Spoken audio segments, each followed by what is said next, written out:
All right, welcome to our philosophy group. We're on D.D. Palmer's Moral and Religious Duty of the Chiropractor. That's chapter 1 of the Chiropractor, 1914, by D.D. Palmer. And I'm going to read a little bit. We're going to discuss it. We've read this once, and it's very worthy of rediscussing because it is such valuable information from our father of chiropractic, D.D. Palmer. We're going to start off the top of the page, page 3. As a philosophy, it is the science of all sciences. It deals with the subjective ethical religion, the science which treats of the existence, character, and attributes of God, the pervading universal intelligence. Its possibilities will become unlimited when his laws and our duties as a segmented, personified portion thereof are scientifically understood. Okay, I'm going to pause there. Does anybody have any insights or would like any clarity on that? Basically, just one sentence. Because the philosophy is the science of all sciences.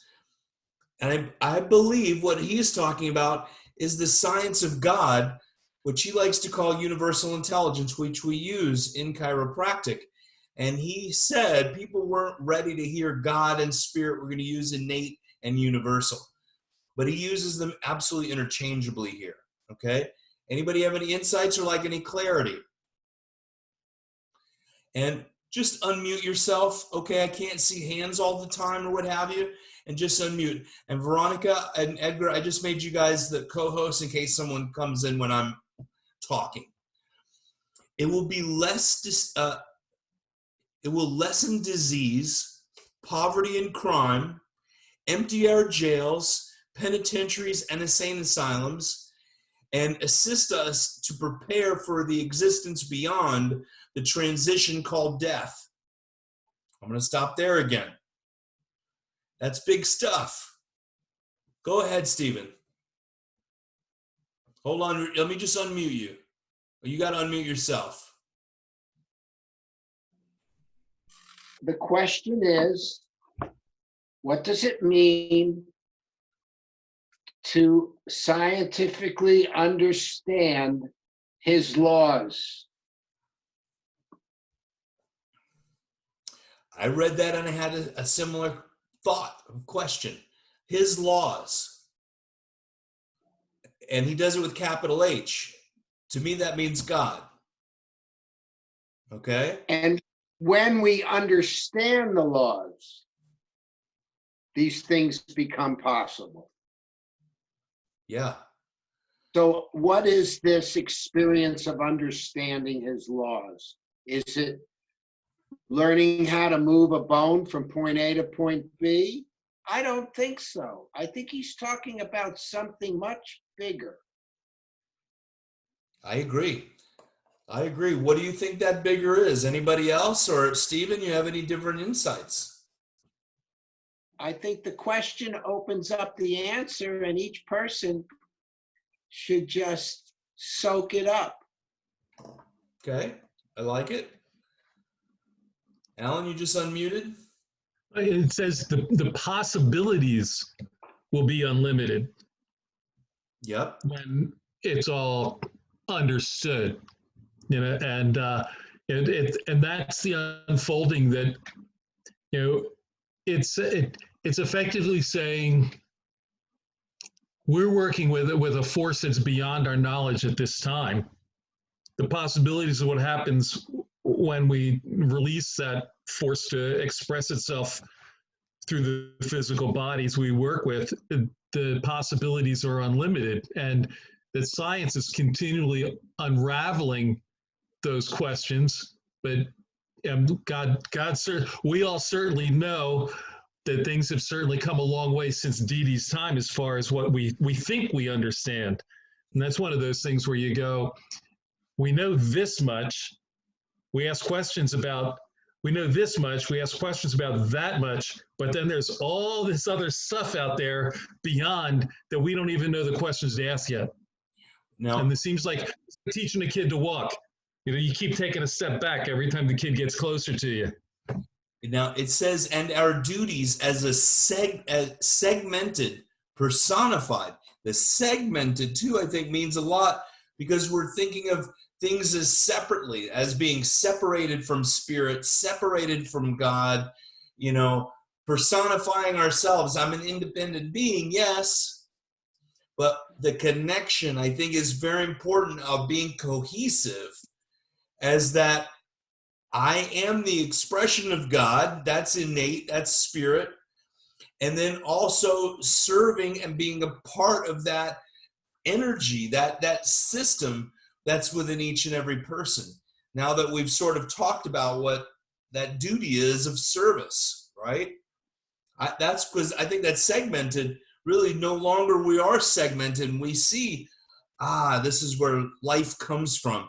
This is how I can help relieve dis-ease or malfunction, or help another individual heal chiropractically.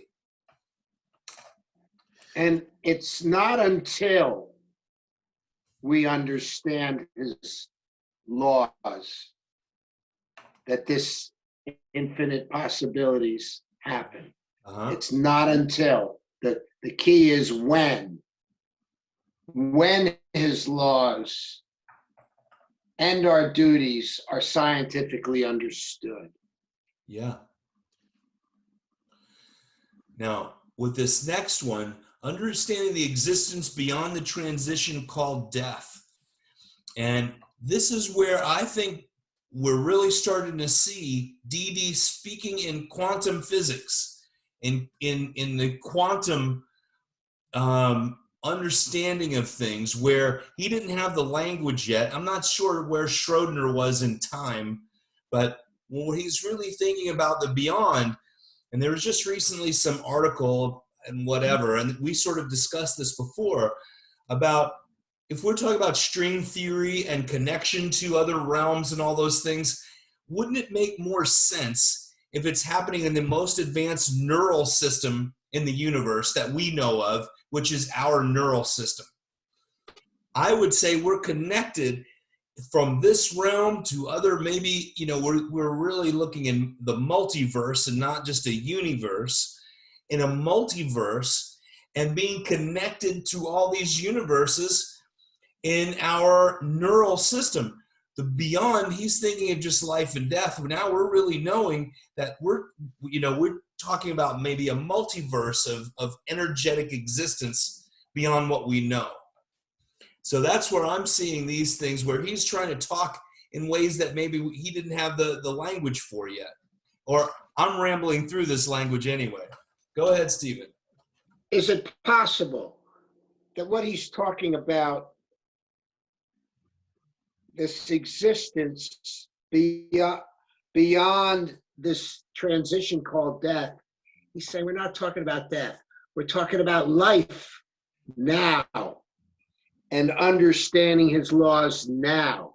Because when you are understanding his laws in the present, you are beyond death.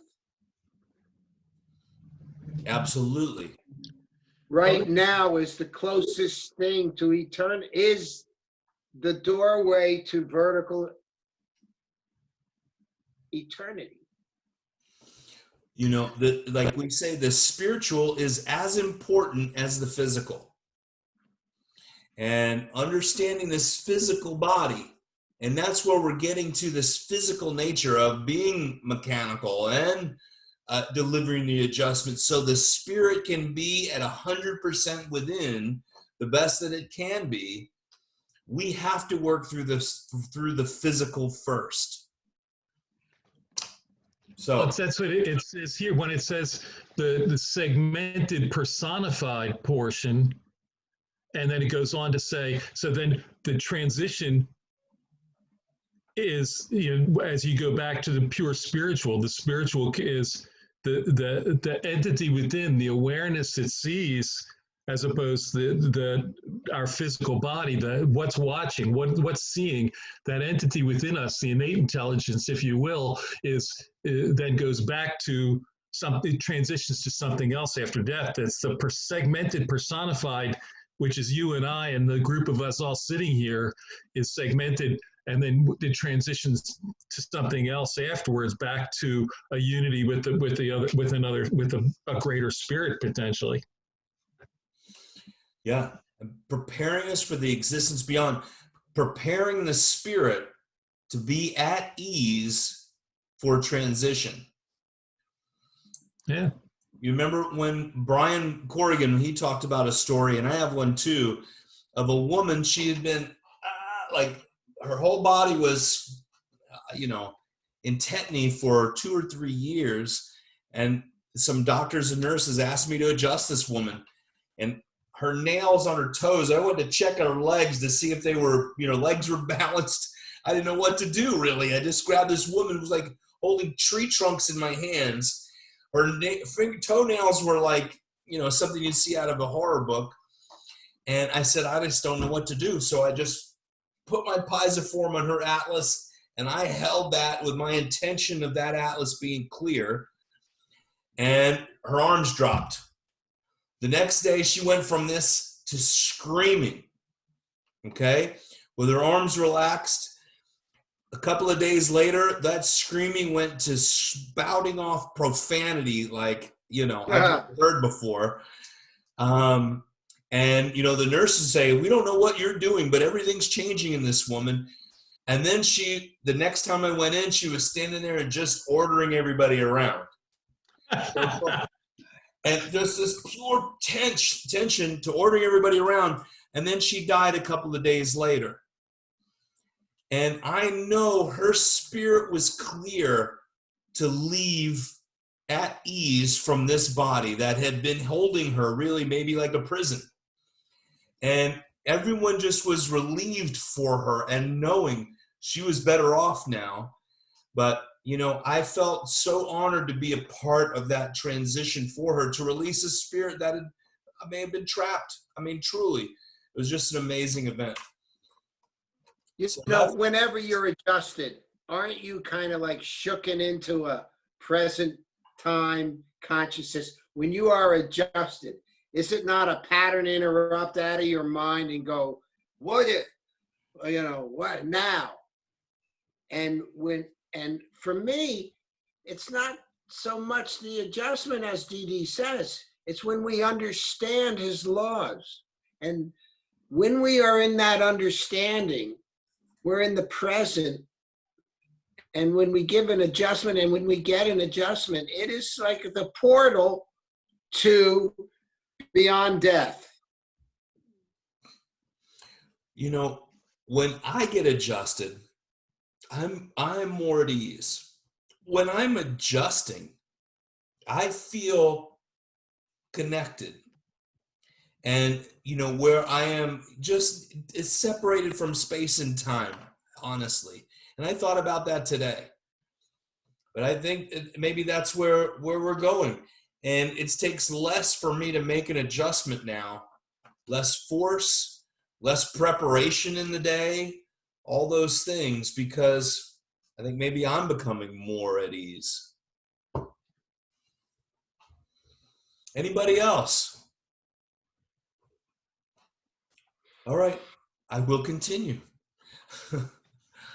It explains why all persons are not equal mentally or physically, or if born alike, why some become superior or inferior to others similarly situated, why certain individuals are not able to express themselves as intelligently as others, why some persons are not mentally or physically alike at all times.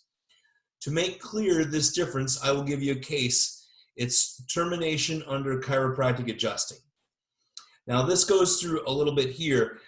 BJ goes into this thing about genius I forget which book that's in,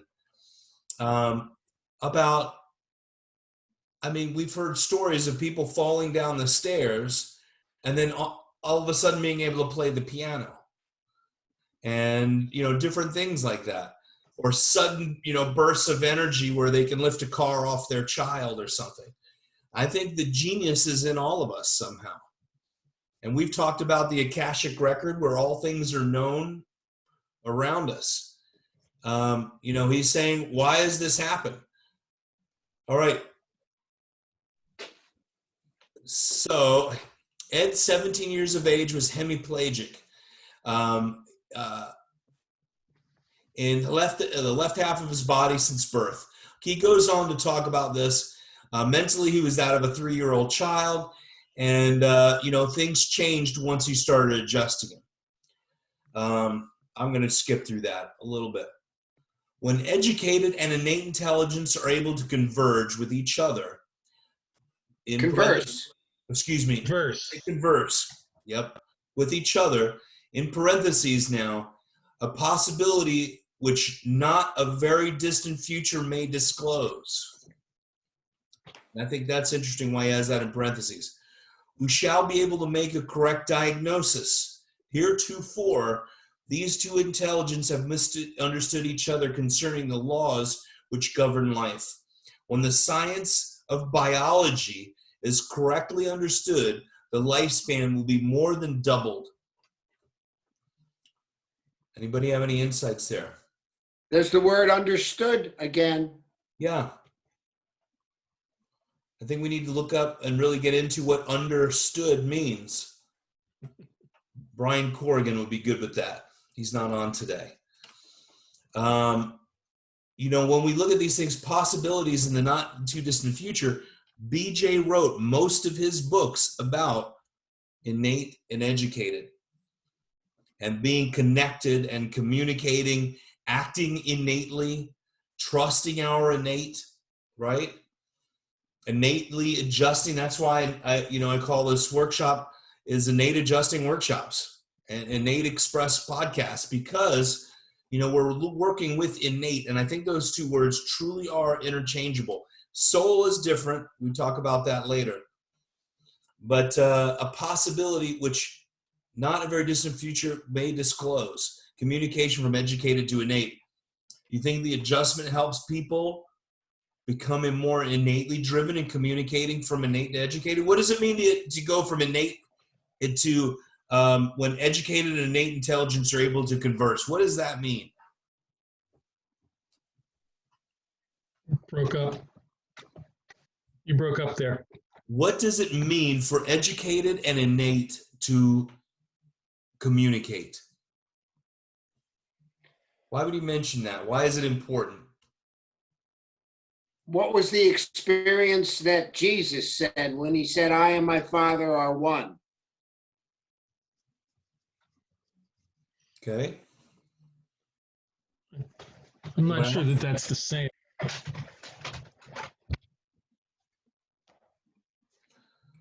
That took me off guard, because I've always thought that we were trying to separate, our innate mind from our educated mind, and I never really thought of the two communicating or the benefit of the two communicating. I would love some insight if you guys can really go into that. I think that's why it's important. Yeah. Einstein said that the educated makes a great servant, and the intuitive or the innate mind makes the great master. And we have reversed the two. And that's where we've gotten into problems.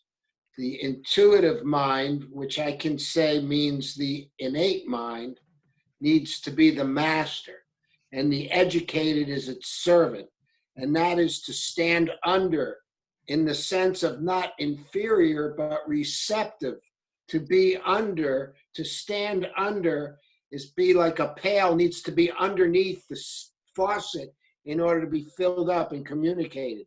So like Einstein said, the relationship is one of master to servant. And when we serve the innate, we are understanding, in my opinion.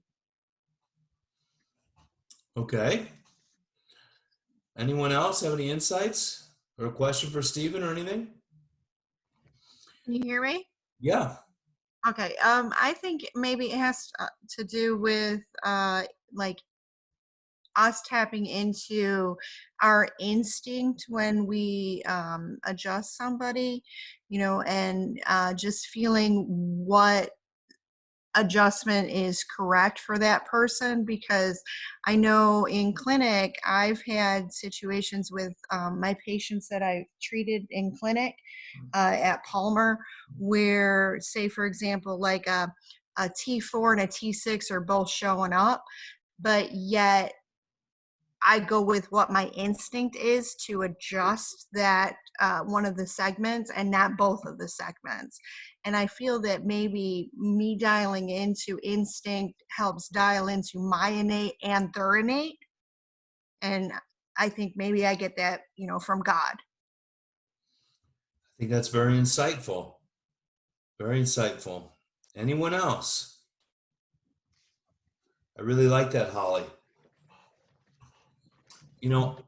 Just like we say, we need the physical as much as the spiritual, and I think they are one. Educated, we can be very educated and only think of our things logically.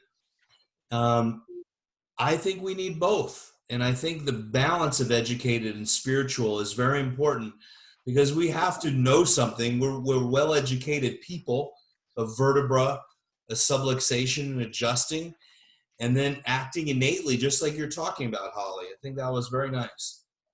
Anybody else? Robert, go ahead. I know, reading back some years ago, something that BJ made a very strong point of, and a good point, was that educated is 0 at birth. Innate is eternal. Its wisdom comes from eternity. And so if we can so-called communicate with innate, but what BJ, I think, always said is innate talks to you. You just either listen or you don't.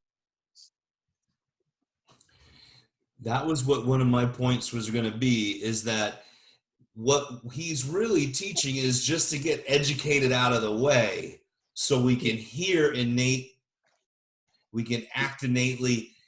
Education is important, but of really being able to put their educated on, on pause so we can hear those messages from innate, which to me is a message from, a spiritual realm, from God, from spirit.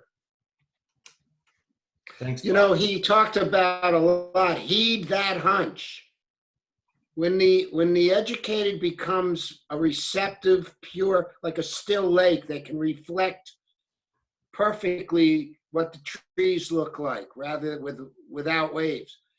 Heed that hunch is in the bigness of the fellow within. We get these, like Holly was talking about. She knew to go to T4. There's things we can know. BJ talked about stopping here, and he had to get out of the cabin, and all these synchronicities that are going on all the time. So we as chiropractors are so wonderfully immersed in this philosophy of heeding the hunch, listening to innate, and understanding the laws where infinite potentials can happen. That's what we're about. Understanding. I think B.J. Palmer was a yogi. Well, he had a good teacher, his father. And Dee was also. Anybody else? Who haven't we heard from yet? How do you feel? What's everybody feeling? How do you feel with chiropractic and, the things that we're talking about and relating into caring for people? Anybody have any insights or have any questions or anything you want to clear up? Because I think go ahead. Oh, I was just thinking, like, when we were talking about educated and innate, that maybe, we always put we always talk about how important innate is, but I was thinking, like, when you maybe learn another language, and when you get to know more like vocabulary, then when you're hearing someone speak, you get more like the clear information goes through, right? So I don't know, maybe that could be also kind of a relation, like you have like the information goes in, but still you have to, the final decision is of the innate. You have to hear the innate, but now you have like the tools to understand what the innate is saying. Wow. Or to express yourself. Yeah, like understand it better. Learning the language of innate.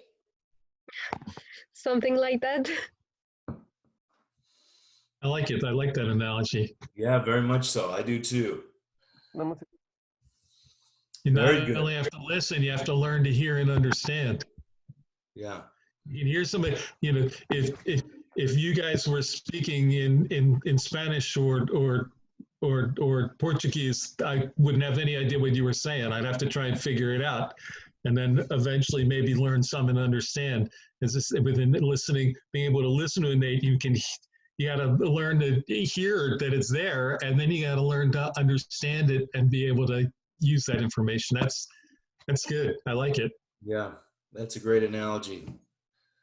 Excellent. You know what BJ also said? BJ said, whenever the more you listen to those hunches and follow them, I think in somewhere in the bigness of fellow within, he said, if your grandmother keeps telling you to put on the boots because it's raining out and you don't heed her, after a while, she won't talk to you. Yeah. Well, there's a couple of proverbs about that too. Absolutely. All right, man. Good discussion. Anybody else? Anybody have any insights? You know, talking about these things because of caring for people is really, you know, the goal. And just like we're talking about of getting our educated out of the way sometimes. And, you know, I think about what happened. The reason why I couldn't get on last week, we just had such a big end of the year. We had our house flooded, a toilet overflowed from the second floor to the bottom floor, floors upstairs, the ceiling fell and all this stuff. And, you know, I just needed a day off. I said, I just can't do it. I didn't even go to the office. Colin worked for me that day, and I needed a day off because I needed to rest my educated. My educated was going a mile a minute. How do I fix this? In the common world is where the educated lives. And I realized I missed this meeting because we are really working in the spiritual, and I wanted to get out of the educated anyway. So I actually really missed being on with all you guys and talking about this stuff. So I'm glad you're all back this week and we're having a good meeting. All right, anybody have any insights or something like they like clarity on or want to talk about anything? Well, go ahead. Well, I was just thinking about in the fragment that says that possibility, which is not a very distant future. I was thinking about maybe as the chiropractic profession is still growing, it is the work of chiropractors that will be responsible to make people aware about this connection. And I remember that once I read something about Thomas Edison that was talking about the chiropractic profession. He didn't say anything about chiropractors, but he talked about the doctor of the future. And he said that the doctor of the future will give no medication, but will interest his patients in the care of the human frame, diet, and I think the most important thing he said in the cause and prevention of disease. Yeah. And that's what chiropractors do. So I think the possibility on the future that he talks about it's on us. Absolutely. And it's that time. I think it's time for us to get to that point and truly trust in what we do as chiropractors. Absolutely. And as we clear that pathway of life in each individual, they're expressing their spiritual existence at a higher level. Is that Joel down there? Hey, buddy. Good to see you. Hey, Galaxy, how's it going? going great, my Can you man. hear me? Yes, very well. Yeah, hello from Bogota. Hello from Bogota. Yeah, I was just listening with the conversation, and I feel like now, so more than ever, we just need to focus on getting our, getting away from educated and focusing more on innate, because just, I walk around and I see the situation that we're living in right now, and it's just, people really need to understand what is innate intelligence and how powerful that is, and how amazing it is, and how powerful our body is. And I just feel like the better we can communicate that to our patients, the more that they will have that understanding and be able to take that gift with them and use it all the time, not just in a chiropractic office, but just everywhere. And so I've been really trying to focus on that with my patients, and letting them know that their body has the ability to express life and health 100%, and your innate is something that allows your body to do that. And so the more we can connect with our innate, the better we can help our patients to learn about their innate and connect with their innate as well. And just listen to the friend within. And it's been great. It's been a wonderful experience, and I just feel like we're, as chiropractors, we're in a wonderful, amazing position right now, where people are going to look to us even more, because we have a gift and we have a message, and we just need to know how to communicate that better and focus on that every day. And yeah, this is my first time on the call, so thank you so much. It's been great. Glad you're here. And that's a lot of good insight. And that's why it's important. And I brought this up before, but Sigafust asked me once, why is it important to teach people about their innate or their spirit? What do you guys think? Why is that important? Like what Joel just said. What I came up with for myself is hope. Hope, right? That I have the power to heal within me already. God created it in here, and I didn't get left out. And to give people that hope, and the world right now is trying to rob people of hope. And just giving a little bit of light in the darkness can light a path for sure. What do you guys think? I think if you want to be happy and live a fulfilled life, you need to get with innate, because the nature of that is happiness, true happiness. And what I find to be very important is first thing in the morning to decide what kind of day do I want. I want a day of connection to that happiness, to that love. And right before I go to bed, same thing, because that's the reason to connect to innate if you want to be happy. Sure. Beautiful. Bob, you unmuted. Yeah, we were talking about innate mind and educated mind, but there's also innate mind acting on our bodies, our physical bodies. And when we want to teach people about innate, it's so useful to help them understand that their body's coughing because the wisdom of the universe told it to cough, because it needed to clean its lungs out. And you don't try to stop her that up, or you ask them, better than telling them. Is that something you want to stop her up? You know, you go and you eat some rotten food and you throw it up. Again, the wisdom of the universe made that decision. We didn't make an educated decision. So the more they learn about innate, even in a lot of different ways, but in this way, their physical way of affects the physical body is something very useful, I think, for people. Where the rubber meets the road, huh, Bob? Oh, yeah. Yeah, absolutely. Anybody else? Anybody want to say anything? Anybody that hasn't spoken yet, maybe just want to say something. We're open to you.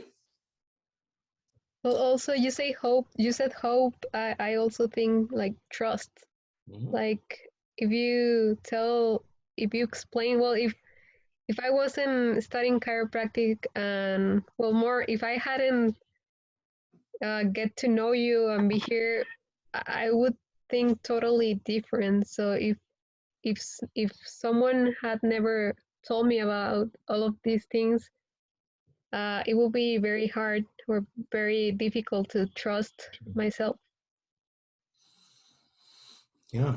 So the server, trusting yourself as the server, trusting the body underneath you as being innate and all one with God to me, right? That's awesome. Thank you for that. Well, I'm going to go on a tangent off of what she just said, and that is that it seems to me, and it's certainly just my perception, but it seems to me that this group represents, at the moment, unfortunately, in my mind, a small group of the profession that's been hijacked by people that deal in educated brain and mechanism over innate. And we need to work hard to help them understand, other chiropractors that are already in practice.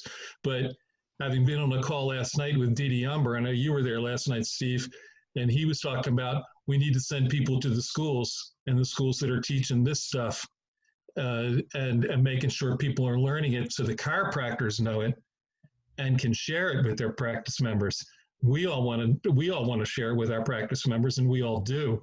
But there's a lot of people that don't, and we need to help them understand more. And it's a gentle process. You're not gonna be able to just force them to. You got to help them understand, but also get people in the schools that are teaching it so that the students are understanding, like you guys are learning, and spread that to the other people in your school that haven't heard this message yet, because they need to know, and let them know it's okay.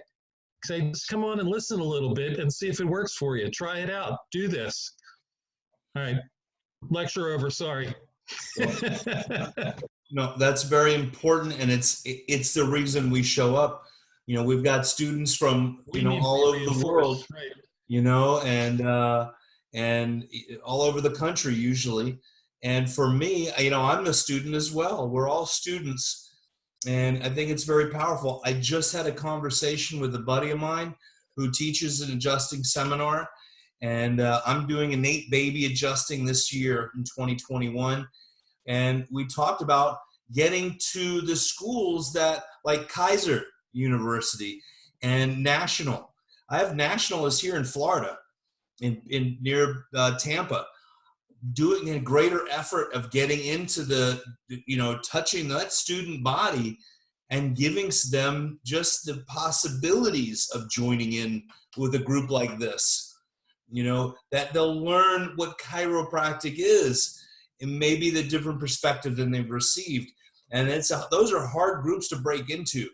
And for me, I'm going to make a commitment this year to try, not a commitment to try, a commitment to do more of a proactive approach to get to Kaiser University and National University and see if we can educate some of these students and spark a little light. If we can touch one and spark some, some philosophy interest in them, we can change the world. Sigafus went to National, right? But he heard about dynamic essentials from someone, and it changed a life, and he changed the lives of millions of people.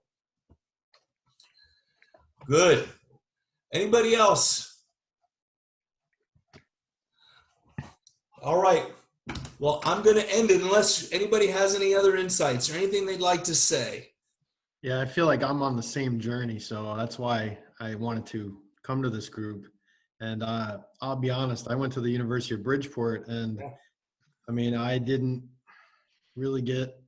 I didn't want to say I didn't get any philosophy at all, but you know, I feel like I'm a sponge and I'm absorbing now, and I'm more into practice. You know, I'm almost 20 years in the practice, and I feel like I need to do this. You know. Mm-hmm. And I just wanted to put that out there. Herb, I applaud you, and I'm excited that you're here. You've had interest the past, a few months. Actually, I've heard a little bit from you, and University of Bridgeport that's what it's called, right? And at Bridgeport, and getting in touch, communicating with those students, and the same type of thing. That's fantastic, Herb. And then for you and for each one of us, because each time we're doing this, understanding the nexus of chiropractic, we might not understand all these things 100%, but as Pasquale used to say, you've been zapped.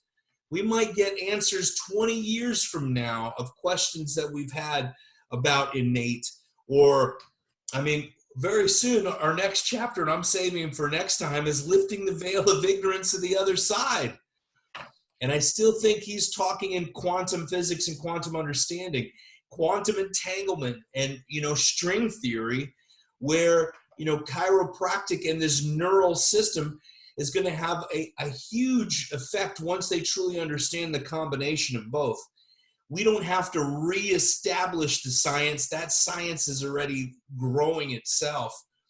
We're applying our philosophy to that science. We don't have to continually reprove the subluxation. I think it's time to get deeper into that.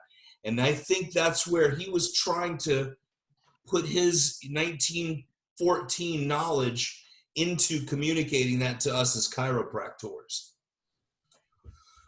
Beautiful night, everybody. I appreciate you. Go ahead. I say, I think I like to say that science is catching up to us. Right. Exactly. They're constantly finding out things that we've been saying for 125 years. Yep, absolutely. All right, anybody have any closing things they want to say or ask? We have a little time. All right. Well, it has been a great night. We've got Bogota here. We've got Mexico. We've got chiropractic colleges and people from all over the country. I'm so excited. It has been a great night. I'm a couple behind in putting these on to the Innate Express Facebook page, and I might change that to the Philosophy Group Facebook page, and so we can keep those all on Facebook. And I know people are jumping ship and trying to get in other formats. This is philosophy. It's chiropractic, and I think the world needs to get it. And we're also put these on YouTube, and I know Veronica and Edgar are overwhelmed, but we might put some subtitles on a few of these since you guys are just absolute pros now. But you have also school to do, and we don't want to take you away from that. All right. God bless you. It was a good night. We got a lot done. I appreciate you all. Thank you. Boa noite. Buenas noches. And I'll see you later.